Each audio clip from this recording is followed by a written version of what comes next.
So I think on the one we did on psychology, we talked about Carl Jung a little bit, um, and I was saying how well we would come back and talk about him a little more, but I think somebody brought up, I think Jordan Peterson at some point, and I was talking about how Carl Jung had kind of poisoned his mind a little bit, um, but it's not the only thing that he has poisoned. So in a certain sense, I think he is the father of the New Age movement. And because what he did was try to make religion into something scientific. And so what he did is sort of merge psychology um, and religion, and essentially made religion uh, into and psychology combined into a way of like self-exploration and self-expression and self-fulfillment. Um, so before we even sort of dive into this, because the church hasn't officially, like magisterially, said much about the New Age movement, although the Pontifical Council for Interreligious Dialogue had a document that was about 70 pages long that I'll quote from because I think they do a good job of sort of outlining the issue. But they mention the effect that Carl Jung had on the New Age movement. And so I thought it'd be worth us talking a little bit about him, because um, you'll start to understand why the New Age movement came west. Okay, and he's the reason why it came west, because he sort of put a scientific wrapping around Eastern spirituality. Um, so this document, Jesus Christ, the Bearer of the Water of Life, the title will make sense when we get a little bit into this. But here's what they said. They say Jung emphasized the transcendent character of consciousness and introduced the idea of collective unconscious, a kind of store for symbols and memories shared with people from various different ages and cultures. He contributed to a sacralization of psychology. That's the sort of turning psychology into religion, something that has become an important element of New Age thought and practice. The result was a body of theories which enabled people to talk about God while really meaning their own psyche, and about their own psyche while really meaning the divine. This is the God within, to which Jung refers, the essential divinity he believed to be in every human being. The path to the inner universe is through the unconscious.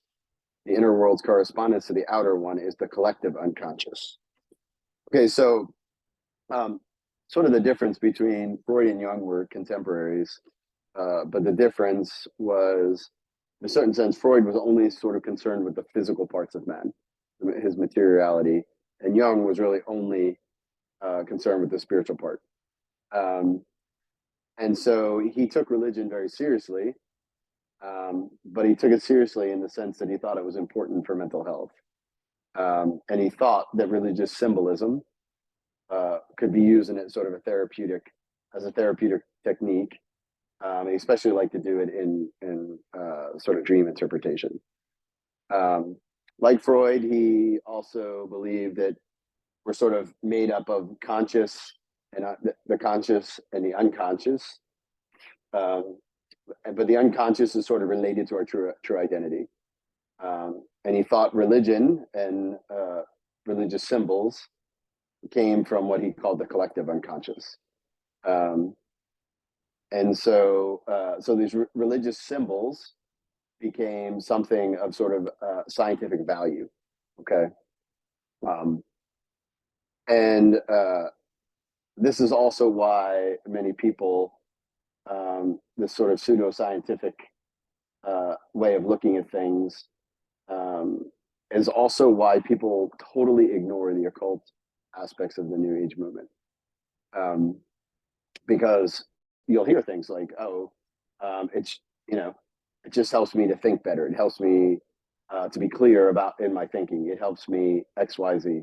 It helps me maintain my health, whatever it is." And so he sort of tried to offer this sort of disinterested scientific justification for these this Eastern spirituality, and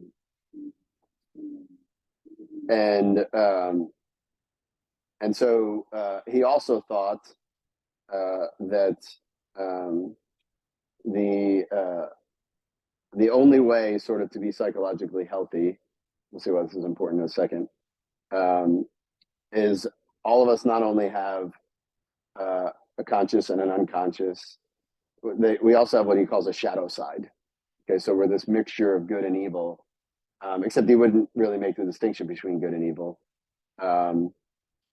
So we're all this sort of mixture of darkness and light, and moral perfection doesn't matter at all. And so his sort of three things about religion that he believed was that faith was antithetical to true wholeness. Okay, so what he means by that is actually believing something. Okay, for him, personal experience is the most important thing. And you can see again why then dogma won't matter at all. What you believe doesn't matter at all, and you can sort of throw things together in any sort of eclectic way that you want.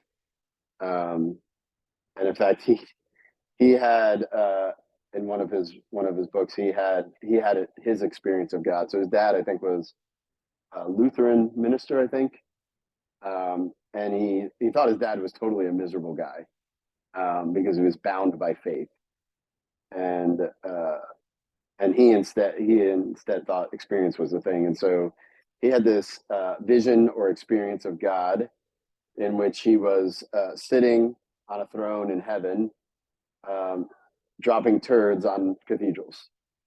Okay, that was his experience of God, right? So again, very strange, but it sort of gets at his idea that, you know, God is, in his mind, God is not all good. He has this shadow side where he's defacing cathedrals.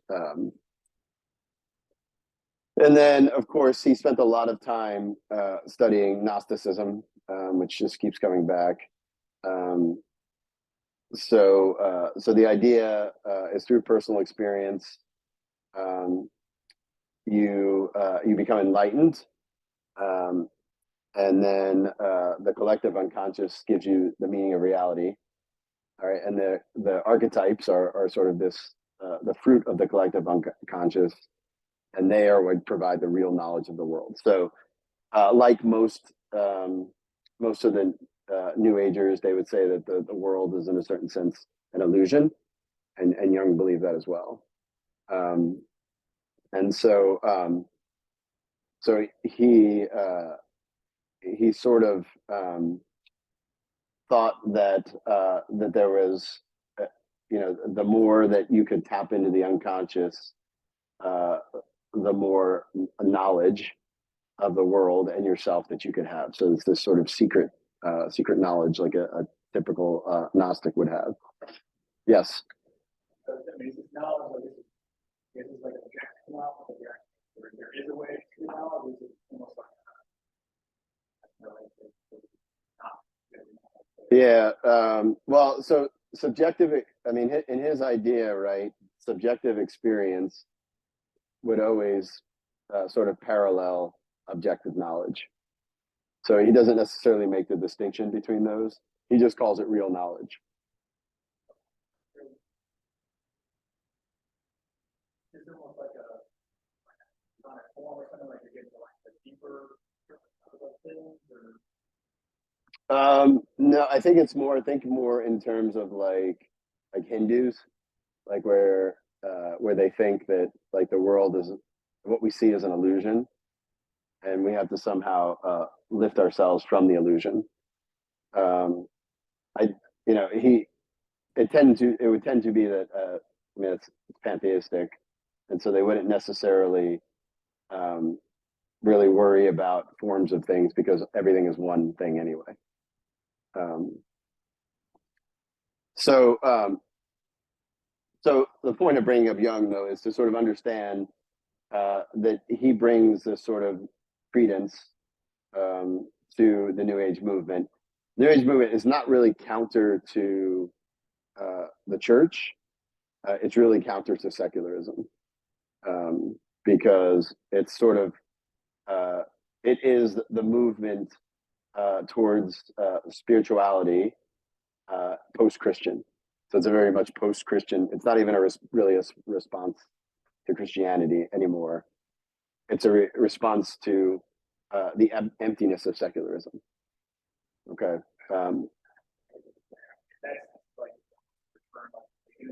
It is. I mean, it's what you would call neo-paganist. So it is a return to paganism, very much so. Right. Other questions about Jung? We'll keep coming back to this and see his sort of effect on what they believe. Okay, so let's start with a definition of the New Age movement, which is not necessarily easy. So I thought what I would do is just sort of discuss the elements of it. It's an eclectic movement. It's tied to monistic metaphysics, leads to pantheism. Its goal is self-realization and bringing about this sort of utopic post sort of millennium view of the world. Okay. So it's this sort of loosely structured network of sort of organizations and individuals and gurus and teachers sort of bound together by the way they see the world as monism, and we'll talk about all these things in a minute. And this sort of monism and this pantheistic mysticism, and moving into this age of peace, which they call the age of Aquarius. We'll talk about what that means in a second.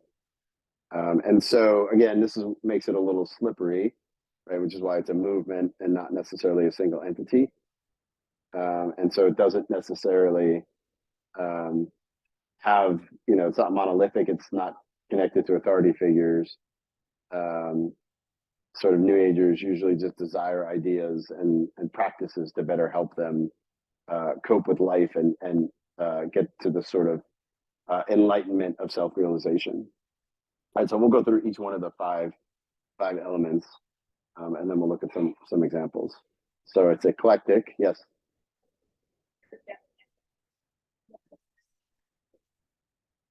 What makes it different than Buddhism?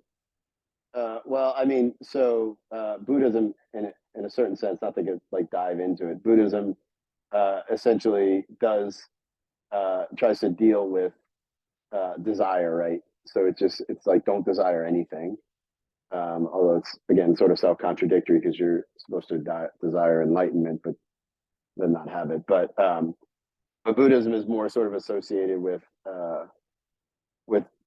sort of trying to avoid suffering, really more than anything else, right? Hinduism is more, would be what it's a little more closely aligned to, although again, you'll find Buddhist elements in it. Hinduism is more sort of rising above the illusion of what reality is, so that you can realize who you really are, which is God. Which is exactly what they try to do. So so it's this eclectic sort of collection of practices in the Jesus Christ, the bearer of the water of life. They actually sort of tie it back to what's called Rosicrucian Freemasonry, which was sort of the beginning of Freemasonry in the beginning of the 15th century.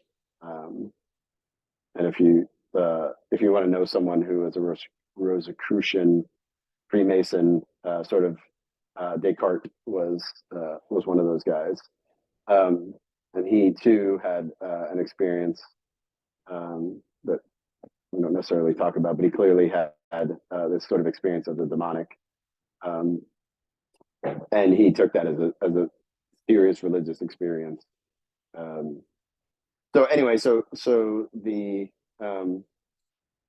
New Age movement sort of just gathers all these. So there are moderate but quite generalized visions of a future where there will be a planetary spirituality alongside separate religions, similar planetary political institutions, complement more local ones, global economic entities, which are more participatory and democratic, greater emphasis on communication and education, a mixed approach to health combining professional medicine and self-healing, more androgynous self-understanding and ways of integrating science, mysticism, technology, and ecology. See, that's a big thing now, right? I mean, one of the places in which the New Age movement most sort of touches us is through corporate entities, right?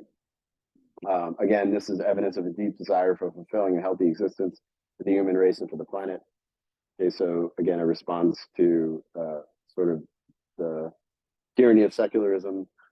Some of the traditions which flow into New Age are ancient Egyptian occult practices, Kabbalism, early Christian Gnosticism, Sufism, the lore of the Druids, Celtic Christianity, medieval alchemy, Renaissance Hermeticism, Zen Buddhism, yoga, and so on. So it pretty much borrows from whatever sort of fits the moment. And we'll come back to some of those, okay? But the point is, right, when you bring all of these together, the emphasis is not necessarily on what they believe or their practices. It's always about what you can experience through them, right? So it's very experimental in the sense of like, you know, I'll try anything if it moves me towards this sort of experience of enlightenment. Okay, so what is, yes, Steve? Like, you know, when people say, "Oh, that's my truth," like that type of language. Yeah, yeah. I mean, that's where it comes from, right? Like, it also is at the root of someone who says, "I'm spiritual but not religious," right?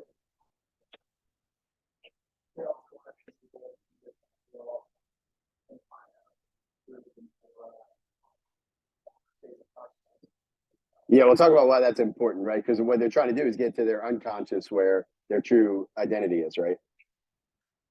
And so really that's one of those things that all of those things have in common, right? One of the goals of all of those things that was up there is to in some way create an altered state of consciousness. Okay, so what is monism? Monism is the metaphysical belief that differences between beings are illusory. There is only one universal being of which everything and every person is a part. Inasmuch as New Age monism includes the idea that reality is fundamentally spiritual. Okay, so think monism versus dualism, right? So reality is dualistic, right? It's both immaterial and spiritual and material, right?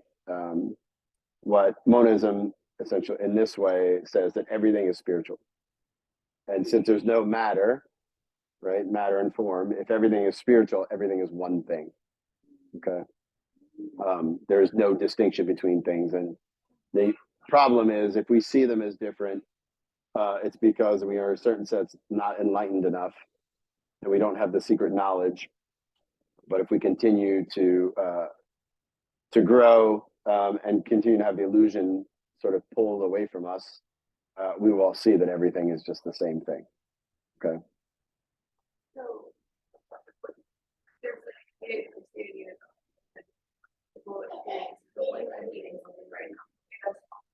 all an illusion. Yeah. Yes. This is like reminding me of arguments with like transgender theory, right? Like where the body's not being like a woman or whatever, my body's not that. It's never, you know, I'm feeling like a woman, I gotta change my mind. I gotta change my body. Yeah, it's because it's really just yeah, it's more of, I mean, it definitely is. It's more of the it doesn't, like, the body doesn't make any difference, right? My real identity is what I think it is, because that's all that really matters, right? In practice, so what do they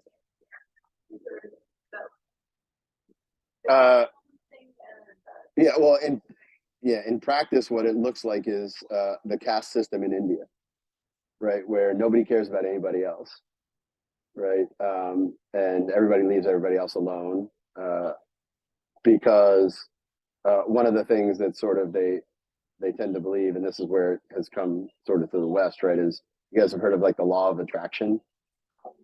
Yeah, so you would never want to be around a suffering person, right? Because you would attract suffering to yourself. So yeah, so as long as I think everything is hunky-dory, everything will be hunky-dory. People apply that to themselves. They're like, oh, That's Johnson Maxwell right there. Yeah. I mean, yeah. Irrefutable leadership. Yep. The lady who ran for president was Marianne Williamson, same thing, right? Yep. Yeah, we're going to talk about that in a minute, but yes. Yep.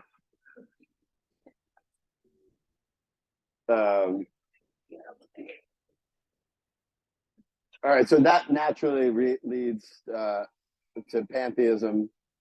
So pantheism is the belief that everything is God, or sometimes that everything is in God and God is in everything. That's called panentheism. Every element of the universe is divine, and the divinity is equally present in everything. There is no space in this view for God as a distinct being in the sense of classical theism. I'm sure all of you have encountered people in the church that believe this, by the way. That's what that is, and we'll talk about one of the traps at the end in sort of the application stage. So if everything is God, then I just need to awaken my consciousness to see who I really am. Okay, so that's the goal of it, because I too am God. And you can also begin to see why there's a big connection with the occult, because this is just the temptation from Eden all over again, right? You will be like God. And so one of the things that, essentially the New Age movement believes, if they sort of have a creed at all, is that every human person is God. And so they're just trying to create conditions where they can have their God realization happen, right? And then sometimes they'll throw Christian ideas in, and they'll talk about Christ consciousness, or God essence, or true self, or whatever. And so, of course, on the one level, there's a kernel of truth here, because God does share his life with us in the sacraments and baptism, but we will never be God. Right? We will never be God. So, how was going to talk about if God is like kind of the essence of God, like everything exists within that type of thing? That's not what this is saying. Yeah. So. That would be different. Yeah. So the Christian understanding would be that God is both transcendent, like outside of creation, doesn't depend on creation at all, but also immanent in that he holds creation together. So he's within it. They think that God is just immanent. So if you use the word creation, wouldn't really make sense, but God is creation, and creation is God. Yeah. So God, in a certain sense, gets his identity from what exists, rather than being outside of what exists. No, not at all. Not at all. God is also, well, just building up what you just asked, is this where I kind of feel like the universe and God being honest? Yes. It is also the idea of like, yeah, I mean, so would all of them believe that? Not necessarily, but the sort of it would seem in a certain sense that kind of goes part and parcel with it. I don't think for the most part they wouldn't necessarily even care how the universe came into existence.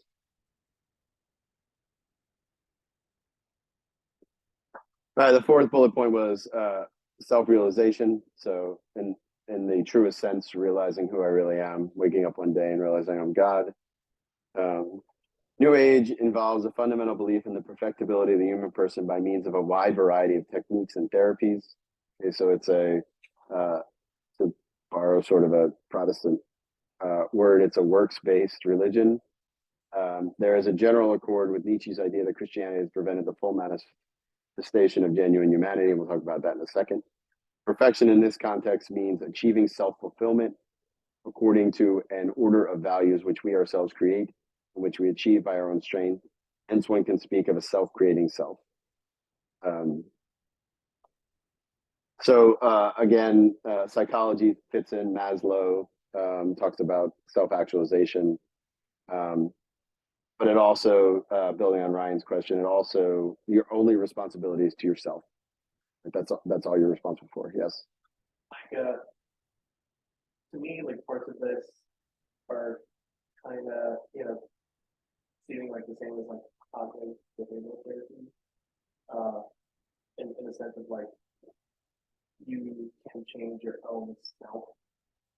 That makes sense. By your thoughts, by the way you Perceive. yeah. So again, that's the godlike, in a certain sense, that makes you godlike, right? Because who creates things by his thoughts? God, right? And only God. But if you're God, then you certainly could create things by your thoughts.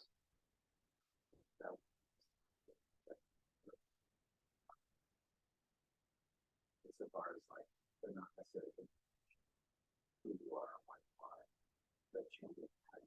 Yeah, right. Your perception of your identity is more right. Well, The perception of your experiences. not your identity, what you're experiencing. No, your perception of your own identity, though, right? Like, so in other words, because you, let's just say, like, because the way you view the world, right? You think I am a loser, right? But the reason why you've sort of made that identity statement is because you judge events incorrectly, right? So my understanding of CBT is it changes the way you judge. Is that not correct? You do work towards like changing how you view something that you experience, but I would not say that necessarily. I mean, some people would. You certainly use it as a way of changing your identity based on that. Yeah. But for the most part, not your true identity, but how you perceive yourself, right? Perceiving like what something means, just in general. Okay. So it might be something to do with your identity, but it might be something as small as like, one thing that they would do. There's like practice like things like like some people they immediately contextualize like everything. Okay. So you're just immediately working towards like that's not what is action. Okay, so how is that different? Totally going to get off sidetracks. How's that like different from like dialectical behavior therapy? Because I thought that's what that was. So Yeah. they have overlapping like components of their therapies. So the difference between the dialectical versus the cognitive behavioral is almost more like the dialectical is more specific than the cognitive behavioral because it falls kind of under an umbrella of that. Okay. The dialectical would be more like that's Okay. more specific to that. All right. So do I need to amend what I said to CB then about? It's the whole thing. Yeah. I would say that it would be accurate to say some people utilize and view cognitive behavioral therapy as doing that, but that's not inherent in this. Okay. Because my experience with WakeNet, CBT was very much identity part between people very uncomfortable. That comes down to the individual. How they practice it. Okay. Yeah, and my understanding was the same. So like I've always thought CBT was not so great. DBT was for that reason, I think, because I've heard other people talk about having that experience. Okay. Yeah. I just didn't know it wasn't supposed to be that way. It's just yeah. Okay. I speak to people that created it with some fun. Okay. Okay. So this is where we begin to. So if I have to sort of get into my unconscious and come around to sort of see my true identity, this is why one of the goals of all of this is to the practices is to create the altered state of consciousness, where I can sort of experience like a transcendence of my individuality. So I can almost step outside of myself so that I can see that I am reality. Joe Rogan. Yeah, well, I mean, this is why like psychedelic drugs are like pretty much part and parcel to the New Age movement. So they pretty much always sort of promote that, right? Because it's a cheap and easy way. You don't have to learn how to meditate or, but yes. So, like, when Alicia asked the housing technicum, like, Buddhism, like, how is this different? Can you explain that more, because it seems like to me that this is just some different flavor of like some song that is kind of principle. Yeah, I think if it was like, I think it's more like um, Hinduism than Buddhism. And I mean, yeah, in fact, I mean, in a certain sense, right? Like, the goal of Hinduism, right, is to sort of to get enlightenment so that you can be your true self, right? And yeah, and that, but also the, you know, that everything is illusory is sort of, that's Hindu. I don't think Buddhism thinks that like reality is the illusion, that they just think desire is a bad thing, right? So I think it's probably more Hindu than Buddhist, although it will sort of borrow elements from Buddhism if they're helpful. So like stuff like with to like, you know, the old like loving kindness, like being able to kind of like fit into this. Sometimes, I mean, it depends, right? Because it's really, for the most part, it's very self-absorbed, right? Like CB, you just got to figure out your God on your own. I can't help you with that, right? Like it's sort of that, right? And that's why I think it's also like Hindu, right? Because like the caste system exists because they're like, no, we got to leave you alone because you got to work this out. And if I help you, then you know karma is gonna, like, you're not gonna pay your debt to karma, and you know you're gonna come back, you know, instead of a man, you're gonna come back as a woman. This is gonna be terrible, right? So, so it's very self-absorbed, right? Um, Now there are elements of it where people, you know, of course, people are like it's all lovey-dovey, but in the end, like if it's really all about realizing my true identity or my self-realization, I really don't care about anybody else, right? They can figure that out on their own. It's easy to like the idea. Oh, it's like Yeah, and you know, there is some bait and switch that goes on too, where they adopt Christian language to uh, make it seem like they're really just kind of saying the same thing. Last part I said was it is millenarian. So one of the sort of beliefs, I think it comes from astrology, I think, is that there's going to be this new age called the Age of Aquarius. So their belief is that every 2100 years, a different age emerges. And we are just coming out of the age of the fish, age of Pisces, which they say is the age of Christianity. And so this is, again, meant to be post-Christian. It's this age of the Aquarius, which is, Aquarius is the water bearer. And so after having dominated for 2100 plus years, Christianity, it's time to move out. And so that's also, so it has this utopic sort of promise to it. The sort of Garden of Eden, Return to Garden of Eden kind of feel to it. The other elements, yes.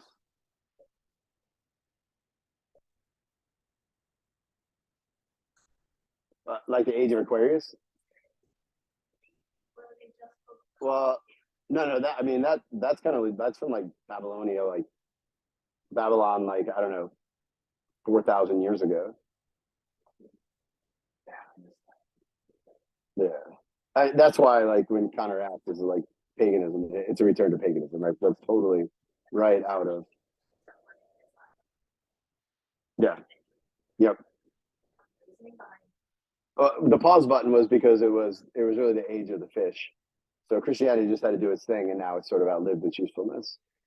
Now the universe is shifting away from it. Yeah, they actually do. They do. Yep. It's like 2160 years each age is, according to their calculations. The calculations are wrong, but and not scientific at all, but that's according to their calculations nevertheless.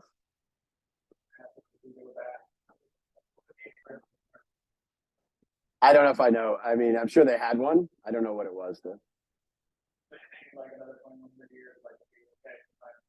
Yeah, I think they think this is the last age. Yeah. That's awfully convenient. Yeah.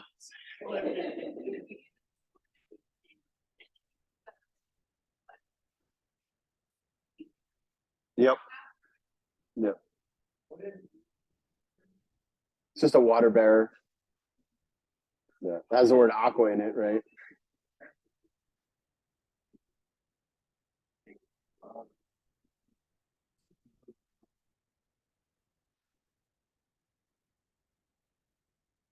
Yeah, I mean, this has nothing to do with like Jesus, right? So they just like, you know, it's this age of I don't know. They don't really have like a whole list of how great the age is going to be. Just it's going to get better, whatever that means, and it doesn't necessarily have a goal either. What are we going to say, Connor or Aaron or CB? Any of you, one of you. Well, I was gonna ask, going to the humans, or is it also like all of creation too? Yeah, I mean, they're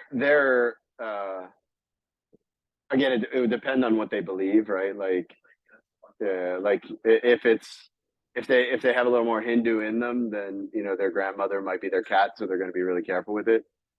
Um, but other things, not necessarily, because there's this sort of because they're just this material things, they're not real anyway.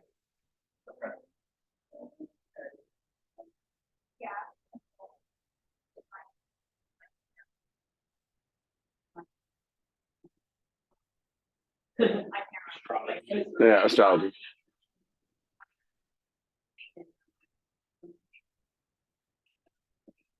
Yeah, they're all New Age.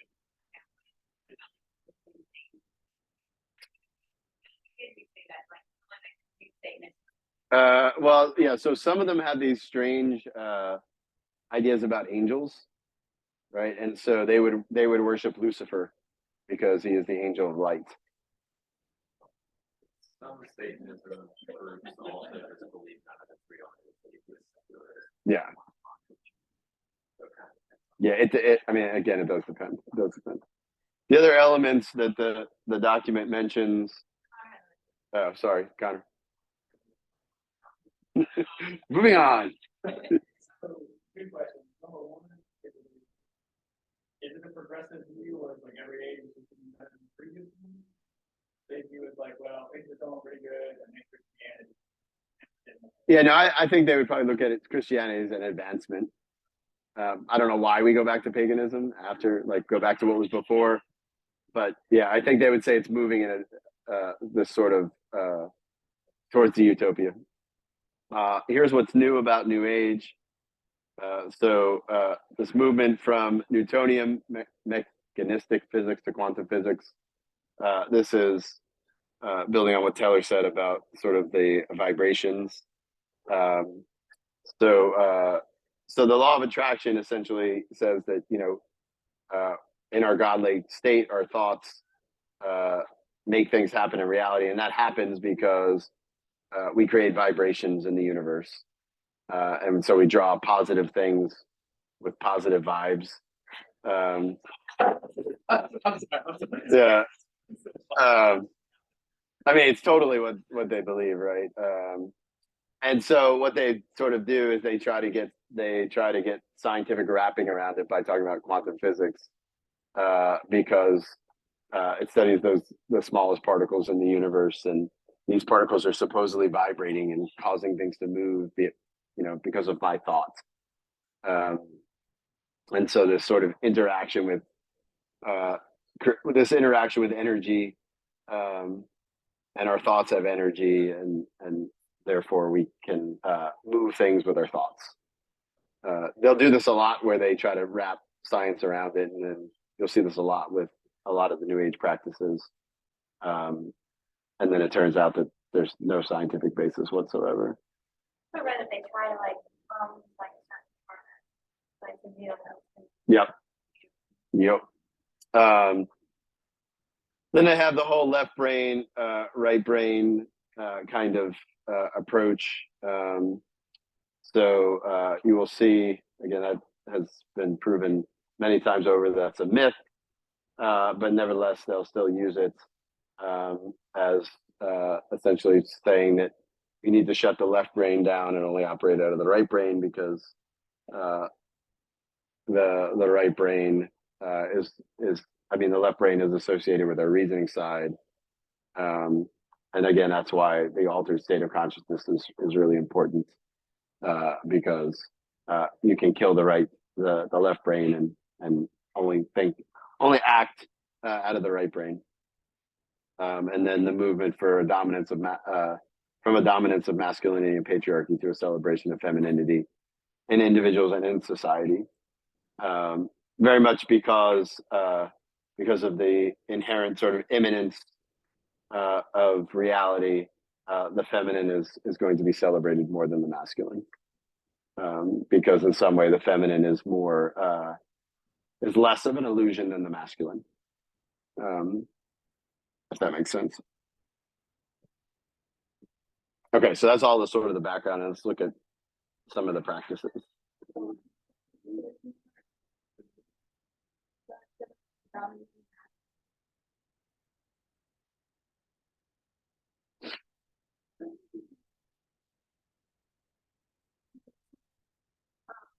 Yeah, it's totally opposite of Hinduism. So yeah, being reincarnated as a woman is worse than being as a man. Yeah.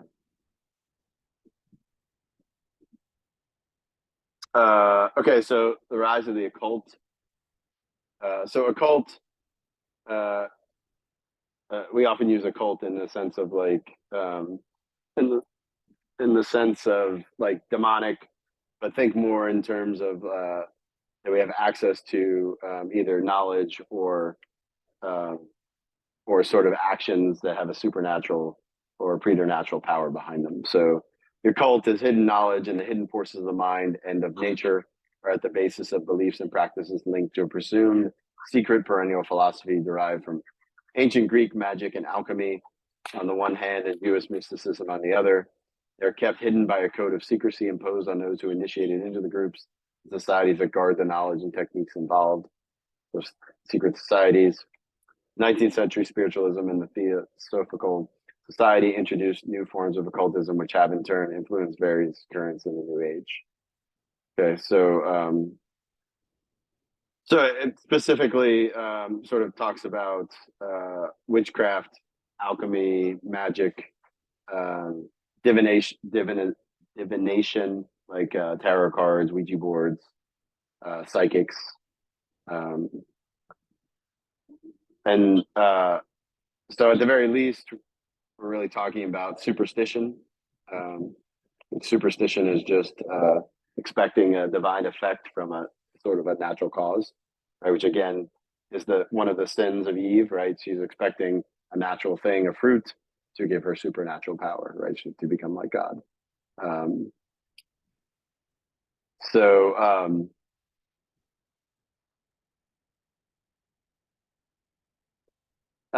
alchemy, which was one of the things that Jung was into. Alchemy is essentially using the power of the sun or the power of the universe to bring natural bodies to their perfection, right? So what they try to do is take lead and make it into gold, but it's essentially using the power in the sun to become to move something from less perfect to more perfect. I don't know what else I can say about that. Witchcraft. If you really want to be stunned, go on Amazon and see how many witchcraft books they have. The number of witches, especially since like the pandemic, is like going through the roof. And the number of the amount of cursing going on, just the normalization of witchcraft, the normalization of magic, not necessarily not sleight of hand, but magic involves sort of somehow getting access to preternatural power, and the only way you get access to that is through the demonic.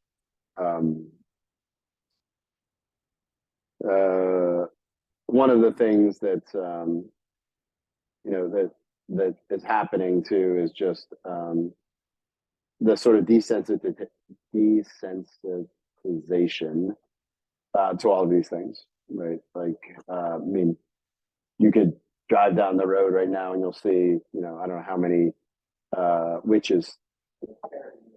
Yeah, yeah. Especially during Halloween, like there's like witches on people's houses, everything.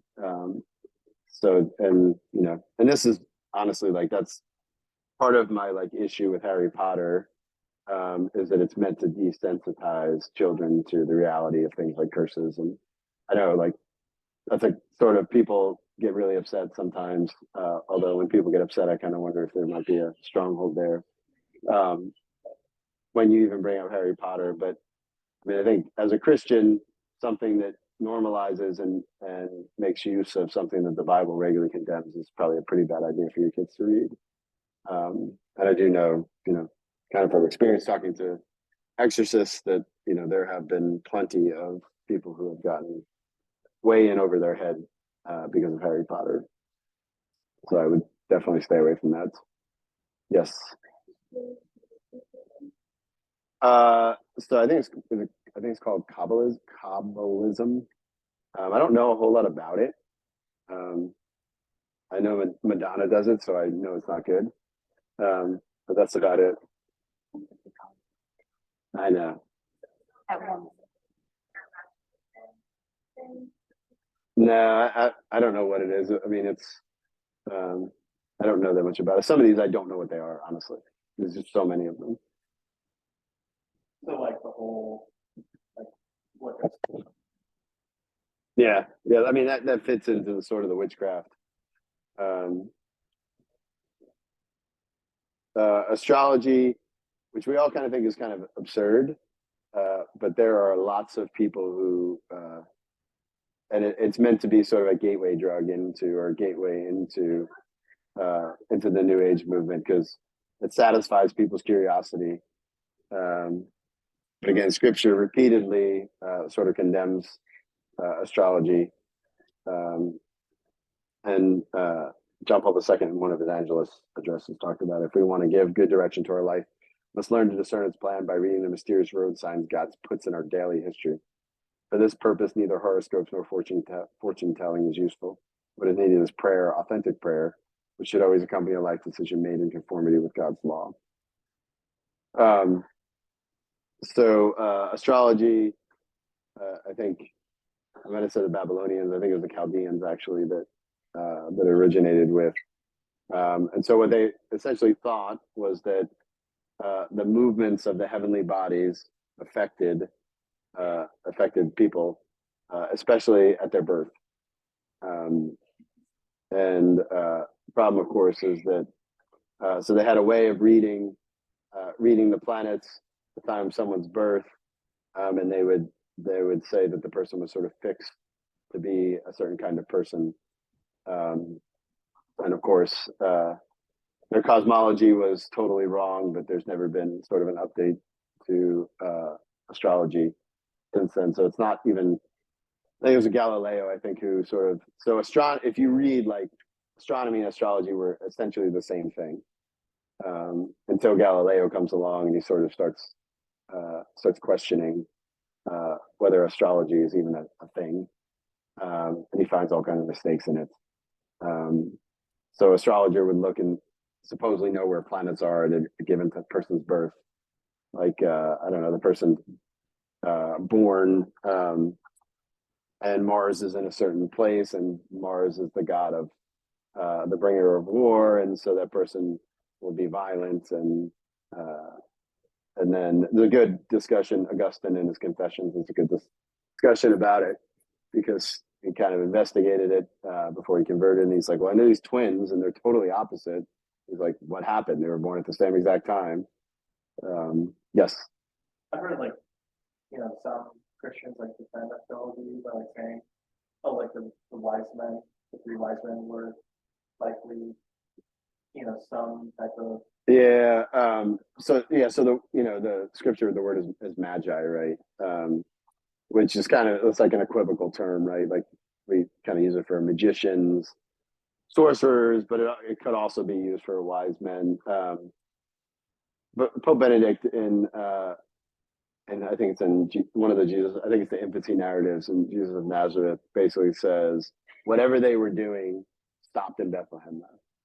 So so if they essentially if they were able to follow the signs to find Christ, it ceased to have any usefulness after that. It's essentially what he said, because Christ comes and conquers all of the pagan beliefs.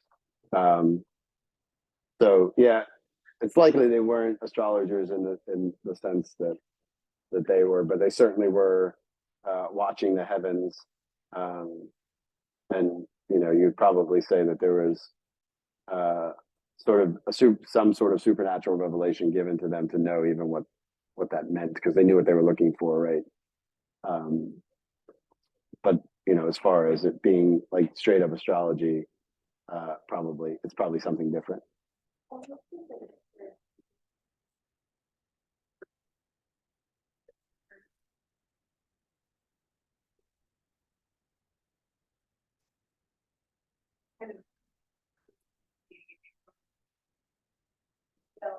There's a very small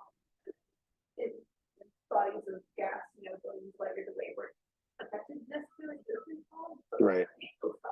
and so similarly of like the star of Bethlehem in some way. Yeah, I think the common sort of interpretation is that, and I think they like, if you've seen, I think there's like a movie like called Star of Bethlehem or whatever, where they talk about how it's Jupiter and Venus align, and it looks really bright, and so they can trace it back, right? But they lose sight of that when they get to Jerusalem, right? And so what sort of the way the fathers of the church interpreted that is, it's sort of this uniting of faith and reason, where they come to this place, reason takes them only so far to the Jews, and then something miraculous happens that the star actually goes right over the place where Jesus is, right? Which you would not tend to think would be a star, right? So certainly the interpretation that part could have been an angel of some sort, or something like akin to the miracle of the sun or something like that, right? Would make sense. I feel like what's getting a lot of traction with that, the astrology stuff, is that there's trends depending on what sign you are. And so people are like, oh, I'm Pisces because I align with this trait or this trend.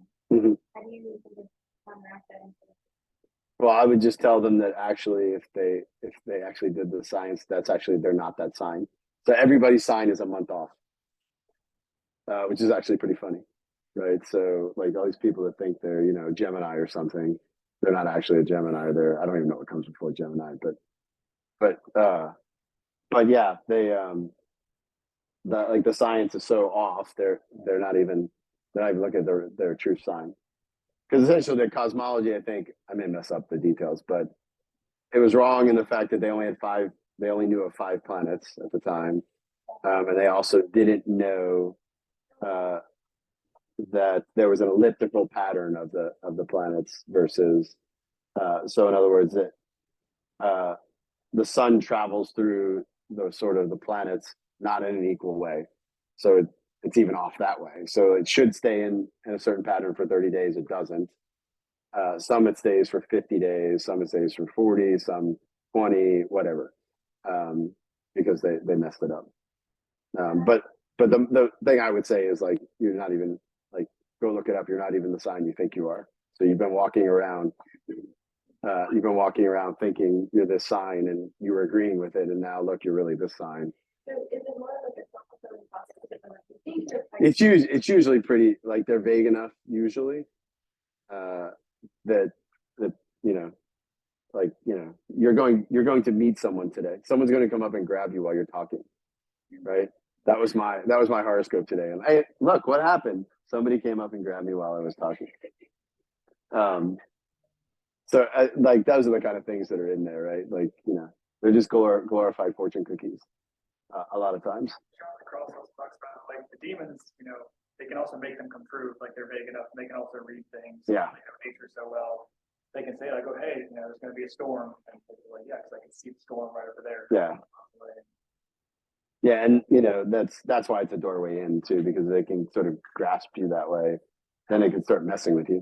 I lost a friend to that actually. He like back to the end of the school, being in college, was like we've known each other for years. She was even Coptic Christian or near and a friend of Catholic, and she just constantly like just flew with some stuff on her Instagram story, like just constantly all like that. And you know, people tend to like that's like into and finally I messaged her. And he again long enough relationship. And I was like, well, you gotta choose. Like this is totally contradictory. Yeah. Totally crazy. Gotta like back and Yeah, and that's, I mean, it puts a hook in people. It really does. All right. So one of the things to kind of watch out for is, like, broadly speaking, is what I'm going to call energy medicine. And the document lists a bunch of them, and so we'll talk about a few of them. Acupuncture, biofeedback, chiropractic, kinesiology, homeopathy, iridology, massage, and various kinds of body work, meditation and visualization, nutritional therapy, psychic healing, various kinds of herbal medicine, healing by crystals, metals, music or colors, reincarnation therapies, 12-step programs, and self-help groups. Okay, so yeah, so all of these are nuanced, right? All of these are nuanced. So acupuncture, for example, there is a Western version, there's a Chinese version. The Western version does seem to have some scientific backing to it, although it seems to be in most cases that the burdens outweigh the benefits. I mean, it may increase blood flow and sort of release endorphins to an area, but essentially the Chinese version, it essentially says that, okay, there's this body energy, this qi that's been blocked, and so by placing a needle into a certain area of the body, you can get the energy to flow back through the body. So that's sort of where it came from. In my mind, again, it's my opinion, I would stay away from acupuncture completely. You do it, then I don't. Yeah, I mean, assuming that the practitioner, here's the piece with all of these, right? Like, you risk that that the needles themselves have been cursed in some way or blessed. But you know, if it's a Western practitioner, and you know, it's like he's sort of looking at the scientific basis for it, and he thinks, hey, I think this might relieve your pain. That'd be a good indication. Yeah, there's also that too. I mean, they're a little different, but I would just stay, like anyone calling it acupuncture, I would just stay away from it.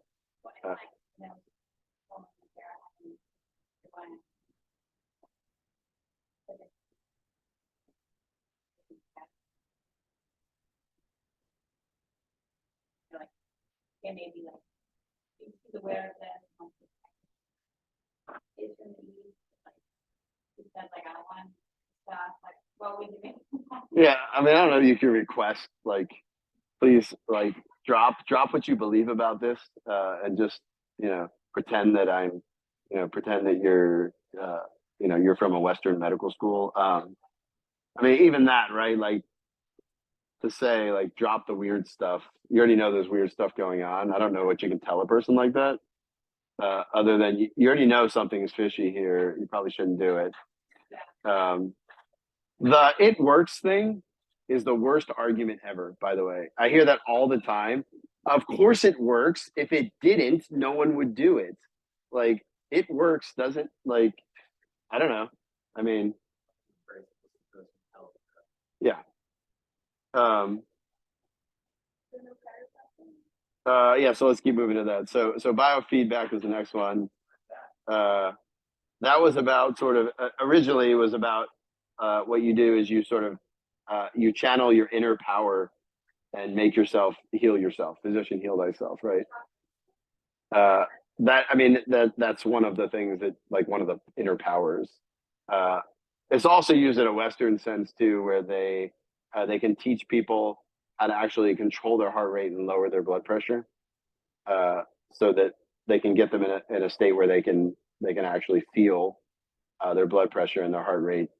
And I think there's actually pretty good science behind it, uh, which would be totally fine if you were using it in that way. And again, you're sure the practitioner is not doing something on the side with it. Chiropractic, um, I would again go for the Western kind where it's based on sort of therapeutic techniques. Pretty easy to tell with a chiropractor though, if they're adjusting you so that your energy flows through you better, that's the bad kind. If they're adjusting you because your hip is out of alignment uh, and your hamstring will feel a lot better when it's not being yanked in a different direction. So yeah, I would again look at make sure they're like it has a therapeutic use to it. Again, I think there's some pretty good science for chiropractic. Reflexology, I would say, is always a no. So they believe there's this what's called putative energy that runs through the body, and what they can do is the body has these energy pathways called meridians, and what they do is again by touching certain points, they free up the energy flow through the body. Applied kinesiology is another one that's actually getting more and more popular. I think it's a bad thing. It's again pseudoscience based on anytime you hear meridians, that's new age. So meridians are basically these energy like subway systems in your body that flow throughout your body. So stay away from anything that has to me, I don't know, the applied kinesiology makes zero sense anyway. What they do, it's also called muscle testing. They'll give you some substance or whatever, they'll put it in your hand, and if it weakens your muscles, like you can't flex your arm as strong the other way, then that's not a good drug for you, or you're allergic to it, or something, depending on what it is, right? It's also different from the standard Western. Yeah, kinesiology is just study of how muscles and interact in the body. But applied kinesiology or muscle testing, I would say 100% stay away from. Crystals, which is what Aaron mentioned earlier. So based on the idea that God is this vibrating energy in the universe, and if we grab certain objects, we can change our own energy vibration to get in tune with His. And then so we have to find these stones or crystals that are already in harmony with God.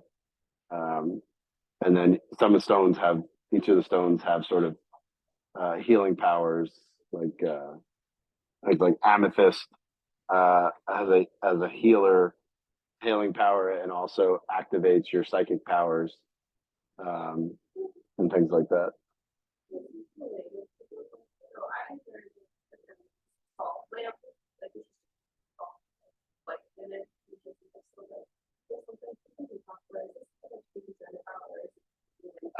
I don't think so. Yeah. I mean, you know anything about the history of it? Like, you know the history of it? Like, I was dating for the family, and they like had a second baby, and they're just like getting rid of some stuff and so it was like records, what they're like, do you want them? yeah. Like, If you've gotten place blessed. I mean, it definitely does. It definitely has energy in it. That's like, and you can measure it. Yeah. Yeah, but Michael let it in your house though. Like those giant, like the land rock. Yeah, I don't know. I don't think those are the same thing. Maybe Michael just doesn't like the lamp. Yeah. Let's just knock it off the table. Just break it. Yeah.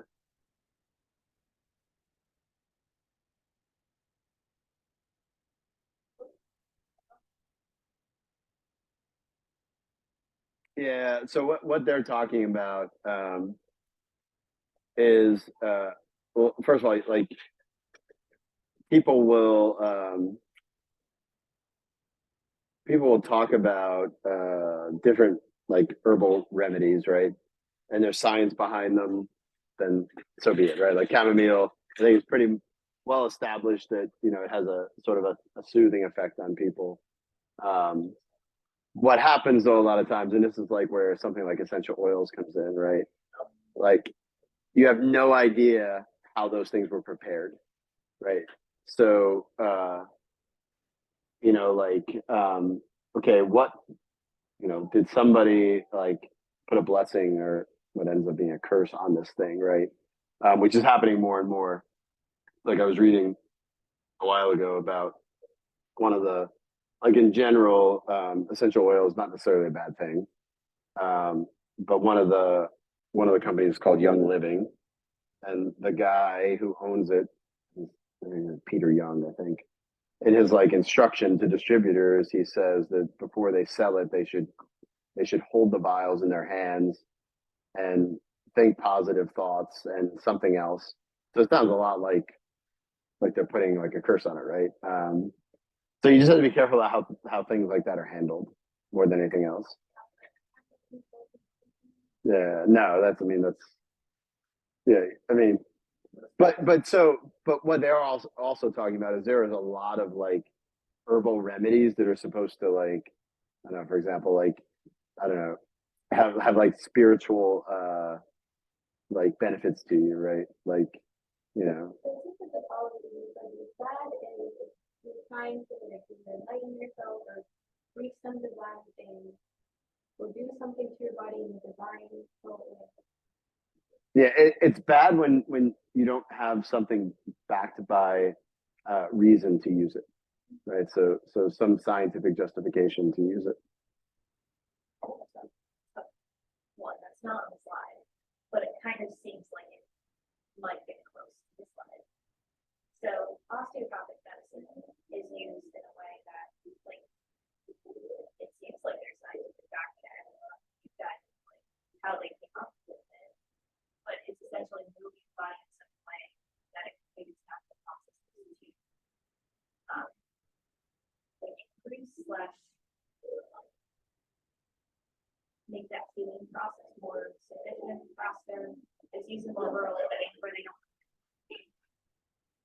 Yeah. So do you mean like, okay, somebody breaks their leg and they move the leg in a certain way to increase blood flow to the area for healing? Like, what do you mean?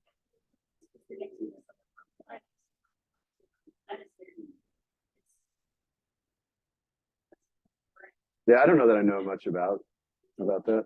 It's kind of like some ways people use, like I would equate out of all this whole list, I would equate it to like massage. That's what it's most like. And so how people are looking at it, it's scientific backing. My personal opinion is pretty cool. But that aside, you're looking at like, is there scientific reasoning to have behind it? I would say it would be much like some of the things on this list. There could be people that there's no scientific backing based on something that should not be followed. Mhm. Other people think that there's scientific backing. Now, the people that started it out, I think no scientific backing at all. But so what is trying to be today? Yeah, so I think it's important. Like Devon brings up a good point. I mean, almost all of these things. See who started it, right? And like you will find like each one of those things. I didn't look up all of them and know all of them, but have some connection to the New Age. We go into 12-step programs. Oh yeah. Alcoholics Anonymous or something. No, so what they're talking about, what they're talking about is like, is that there's a tendency within those because they're so self-help oriented, right? That to go something like the power is in you to be sober, Okay. right? Well, it depends on what they mean by that, though, too. But they oftentimes there are many like New Age 12-step programs So it's like, it's, where they're trying to get them to embrace their sober self, which is their better self, which is, you know, This goes back to the whole shadow stuff. yes. Whatever. So, okay, so like part of this here is like, what direction? Man, that's crazy. I mean, like, I feel like you can apply this to really anything. Well, you have to be careful. Like, you know, you can't just, I mean, hopefully we all learned that anyway after COVID, like that we shouldn't just blindly trust like medical interventions, but I know, but like we could also start to kind of realize like they could also be spiritually harmful to us too, which is a totally different thing, right?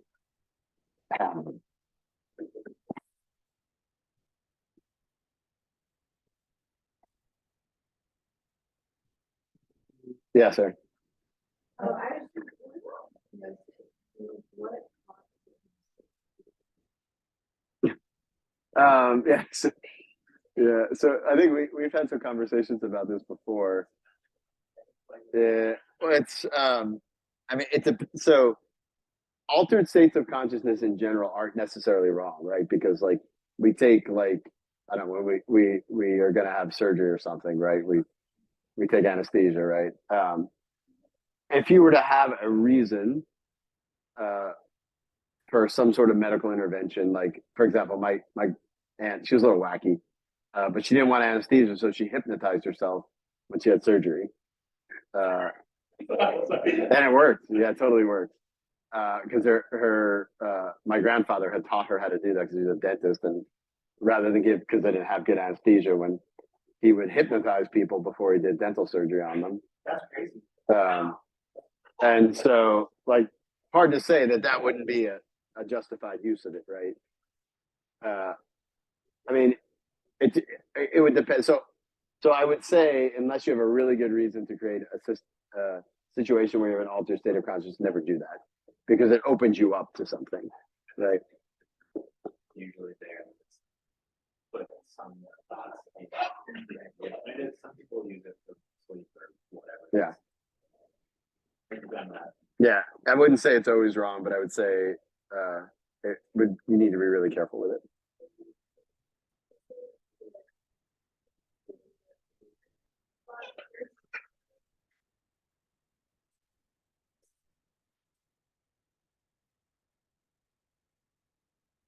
What were you going to ask, Aaron?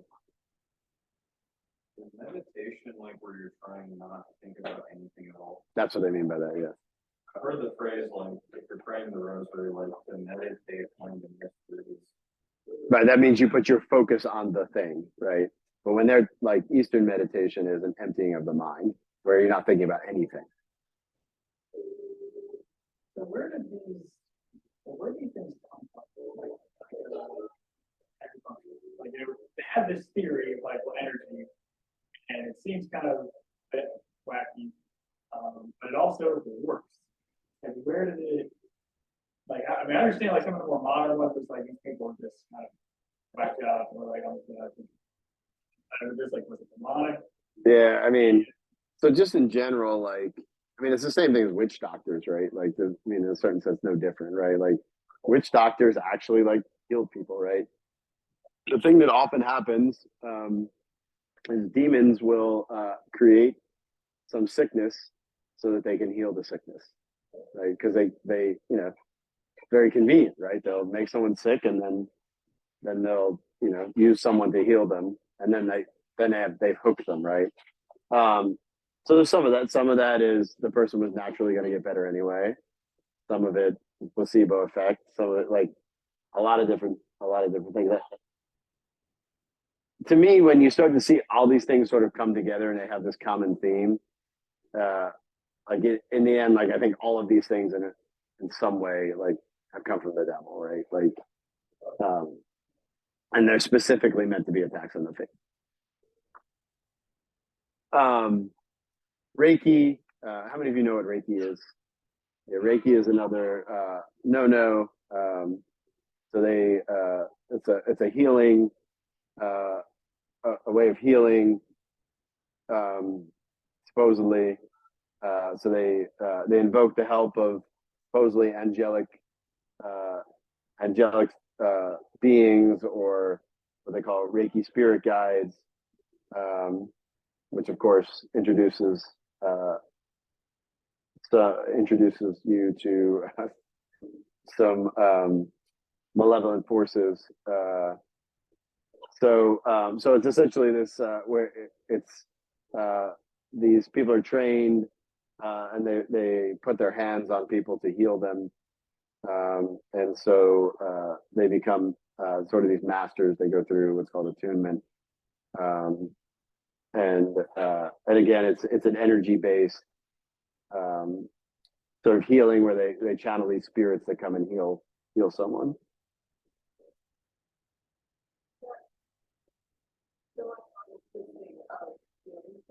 That's exactly, it's a mockery of the laying on of hands. Yes.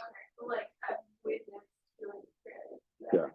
Yeah. So the laying on of hands, right, in that situation, right, is a sign, just a sign of God's healing.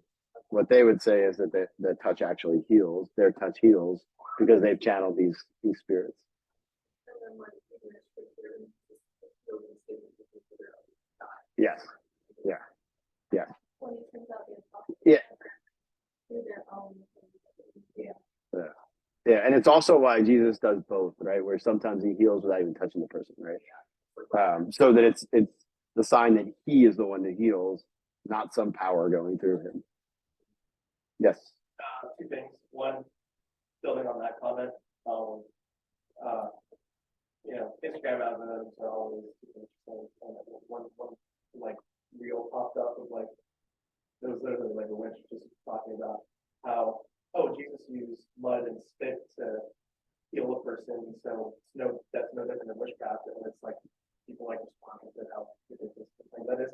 So that kind of goes to that conversation. Yeah. How people think about it, but also with just kind of with all those things, whether it be like ranking or like yoga or all that, there's like a level of like obsession with like some of these like. Oh, it almost always goes in that direction. Yeah. It has like a gravity to it that pulls towards obsession. Centering prayer, another sort of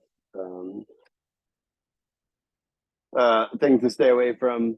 So the goal of centering prayer it's not actually prayer. So three Trappist monks developed it in the 70s. That they allegedly want to develop a simple method for people to have contemplative prayer. As we talked about prayer, though. Contemplative prayer is not something you can go and get for yourself. First, you have to be ready for it, and so you have to go through mental prayer, which requires that you actually think and not empty your mind. So centering prayer is definitely it's definitely pantheistic, maybe panentheistic. But the idea is that you just sit with for X amount of time, try to empty your mind, use a mantra. It's really interesting if you read like Father Thomas Keating is one of the founders of it, and he basically says like when you're sitting there, even if God starts talking to you, you just ignore him because you have to keep your mind empty. Yeah. So so the goal is to have no thinking. This is also sort of my problem with mindfulness, although centering prayer I think is worse than mindfulness. I think mindfulness is completely and totally unnecessary if you practice discernment of spirits. The controlling of thoughts really matters as to where the thoughts are coming from. And if you try to empty, if you're under demonic attack and you try to empty your mind, that is not going to go very well. Or if God is trying to speak to you, right?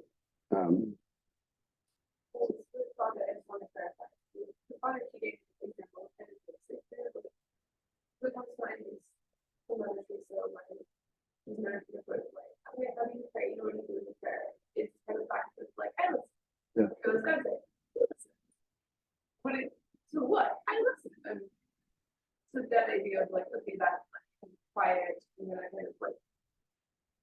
Yeah, but it's totally relational, right? Like being relational, but then it's got space. It's like, okay, versus the idea of like who this is. No thoughts, nothing. Yeah, no thought. Which So you can't, like, we're not built for that, right? Like that's mentally unhealthy, right? Like that would so we're not made to do that anyway, but it definitely is not relational, which is, you know, right at the heart of prayer. Listen, it's not a brick wall, like you're not gonna. Yeah, it's an active listening. Yeah, active listening. So it's more of an active state, right? And then yoga, you know, again, this is one of those ones that's kind of controversial. My personal opinion, again, from sort of experience, I would say stay away from yoga. Yoga is not stretching. There's nothing wrong with doing stretches, or even doing stretches that are necessarily related to yoga. That's not the issue. I think the issue is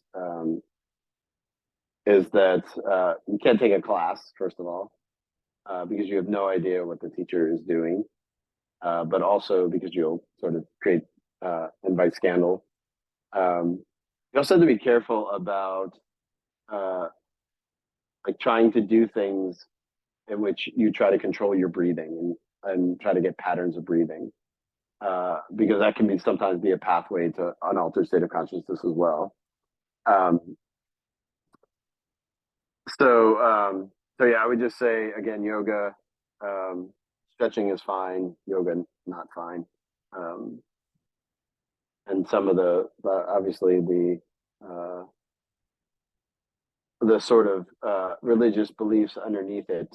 You know, the stretches themselves, when sort of combined, are meant to release what they think is a coiled snake around the person's spine. Called Kundalini is the name of the supposed Hindu goddess, that every person is trying to release so that they can become enlightened. Um, and yeah, You say like changing your breathing patterns. Would that include things not necessarily, but so you know, like when like you'll see this often in yoga, right? They'll say, I like breathe into the muscle, right? It's almost this connection between the sort of energy. Yeah, like you have to be careful about like where that puts your mind, and then also like is it this is kind of energy based. Um, but no, there's nothing wrong with like necessarily like controlling your breathing, but like trying to affect the nervous system? Breathing yeah, patterns and stuff that you use to- yep, yeah. But that also includes like breathing techniques to reduce the tension of like constantly like the parts of the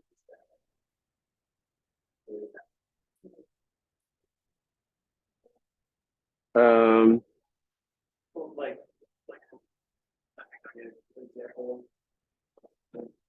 If I'm wrong, but example of like where it goes south.